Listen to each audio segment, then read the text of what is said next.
পাঁচটি কারণে স্ত্রীর প্রতি স্বামীর আকর্ষণ কমে যায়। এই পাঁচটি কারণ যদি কোনো স্ত্রীর মধ্যে থাকে, ওই স্ত্রীর প্রতি স্বামীর কোনো আকর্ষণ থাকে না, মায়া থাকে না, ভালোবাসা থাকে না, এই সংসার জীবনটা তাদের আর সুখের থাকে না, আস্তে আস্তে কলহ তৈরি হয় এবং এক পর্যায়ে ডিভোর্স পর্যন্ত চলে যায়।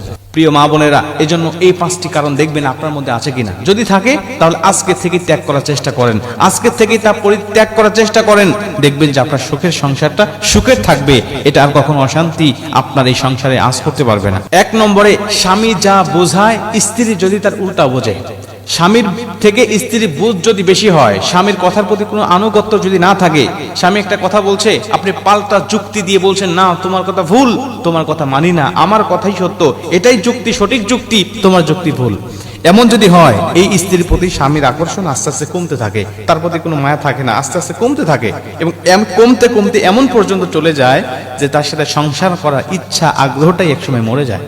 এজন্য স্বামী যা বুঝবে আপনি চিন্তা ভাবনা করবেন যে আসলে তার বুঝটা সঠিক কিনা, এর পক্ষে আসলেই দলিল আছে কিনা, তার যুক্তিটা আসলেই গ্রহণ করার মতো কিনা। যদি হয় তাহলে পাল্টা যুক্তি দাঁড় করাতে যাবেন না। যদি মনে করেন না তিনি ভুল কিছু বলছে, তাহলে কৌশলে কায়দা করে নম্র ভদ্র ভাষায় তাকে বোঝানোর চেষ্টা করবেন, কখনো তর্কে জড়াবেন না।